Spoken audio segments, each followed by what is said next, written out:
위치는 12월 8일 날 발표한 공급대책 그런 지역보다 상당히 서울권에 가까워졌다라는 말씀을 드릴 수 있어요. 2025년도에 경기도의 수도권의 아파트 가격 상승률이 가장 큰 데가 서울 수도권을 포함해서 이런 지역들의 공급이 된다라고 하면 상당히 안정효과를 볼 수 있을 거라는 생각을 하는데,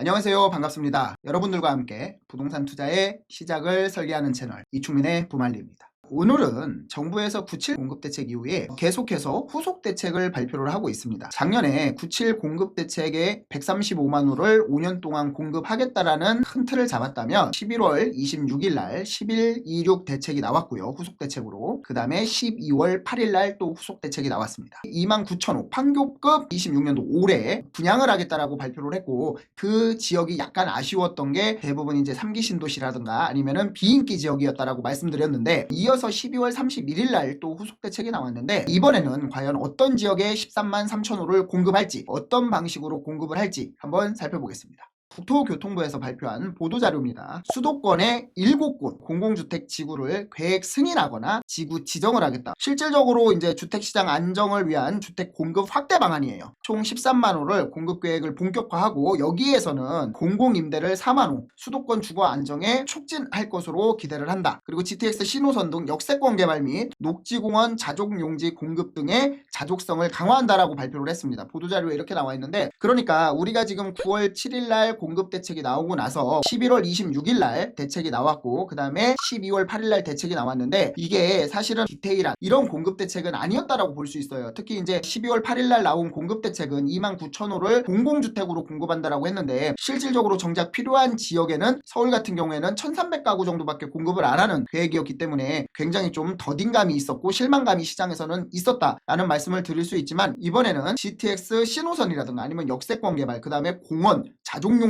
이런 것들을 포괄적으로 발표를 했다라고 말씀드릴 수 있습니다. 앞장에서 지구 계획, 지구 승인 이런 용어는 좀 생소할 수 있는데, 이렇게 생각하시면 될 것 같아요. 지구, 우리가 많이 들어본 게 있죠. 지구 단위 계획 이렇게 나와 있죠. 지구 단위 계획은 말 그대로 우리가 이제 국토의 계획 및 이용에 관한 법률 전부 다 우리나라의 국토에는 이 법이 적용이 되는데, 이 법에서 가장 세부적인 개발 계획이다라고 보시면 될 것 같아요. 지구 단위 계획에서 단위만 빠진 지구 계획인데, 지구 계획의 정의는요, 공공주택 특별법입니다. 아까 말씀드린 국계법 아니면 주택법 이런 것들을 뛰어넘는 공공주택 특별법에 따른 계획이고요. 공공주택 지구 전체를 어떻게 만들지를 정하는 계획이에요. 전체에 대해서 어떤 식으로 배치를 하고 어떤 식으로 개발을 할 것인가 큰 틀에서 구체적인 계획이다라고 볼 수 있는데, 내용은요, 주택 물량을 가름할 수 있고요. 그 다음에 임대라든가 분양 비율을 정할 수 있습니다. 그리고 도로, 공원 이런 것들은 자족도시의 기능을 가능하게 만드는 정비 기반 시설이죠. 그렇기 때문에 도로, 공원, 자족용지, 그 다음에 학교나 공공시설 배치까지도 세부적으로 계획을 하는 것이 지구계획이다. 그러니까 이거는 우리가 이제 민간 재개발이나 도시 개발이나 이런 데에서 하는 게 아니라 LH에서 토지를 수용해가지고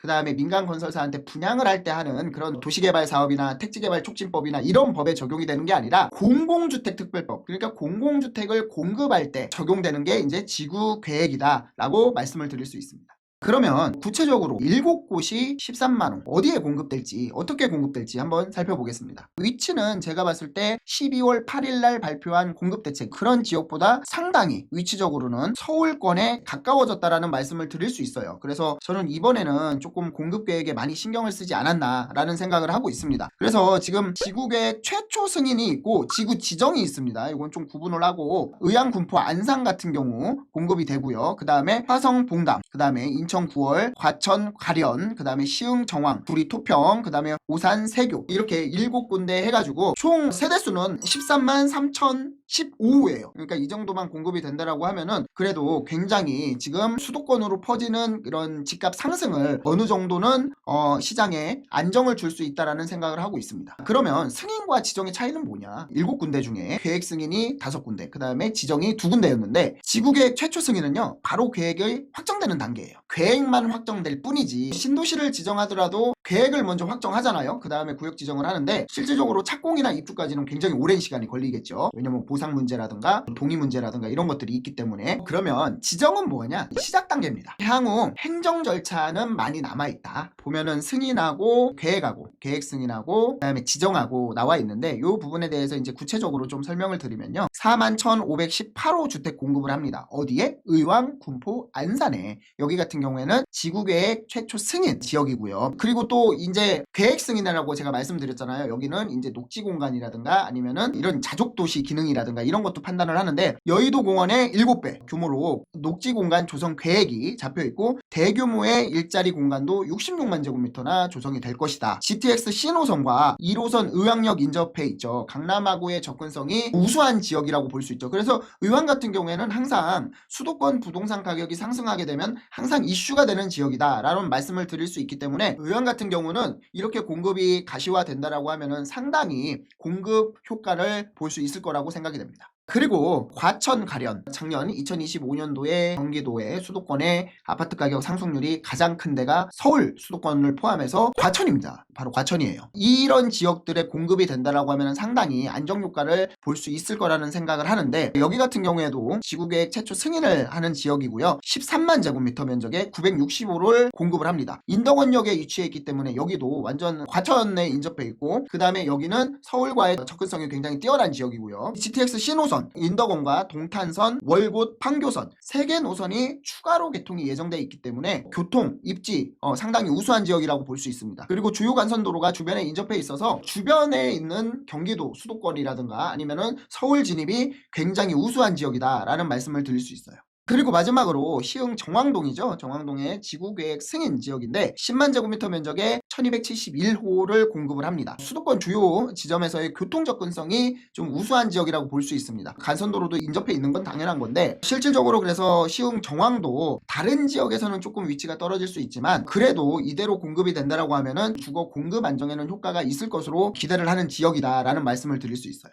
그래서 지금까지 이제 정부에서는 공공주도로 많은 노력을 하고 있습니다. 왜냐면은 이제 9월 7일 날 공공주도로 공급 대책을 발표를 해 놓고 나서 후속 대책들이 계속 나오고 있는데 이게 이제 세 번째 후속 대책이라고 보시면 될 것 같아요. 그래서 13만 3천 호를 공급하는데 4만 호는요 공공임대 그리고 3만 4천 호는 공공분양 이렇게 공급을 하겠다라고 발표를 했습니다. 이번에 나와 있는 공급 대책이 만약에 실현이 되고 한다라고 하면은 시장의 공급에 대한 갈증은 어느 정도 해소가 될 수 있을 거라는 생각을 하고 있습니다. 그래서 다른 대책들보다는 상당히 신경도 많이 썼고 구역에 대해서 굉장히 노력이 많이 보이는 그런 대책이라고 말씀드릴 수 있는데 한 가지 아쉬운 점은 이제 지금 2025년도에 그러니까 작년에 서울 집값이 19년 만에 최대폭으로 상승을 했어요. 서울 집값 같은 경우에는 송파가 20%가 넘게 오를 때 강북권 같은 경우에는 1%도 상승을 안 할 정도로 굉장히 양극화가 심해지고 있습니다. 그래서 서울 중요 지역, 수요자가 몰리는 지역에 공급 계획이 빨리 나와줘야 되는데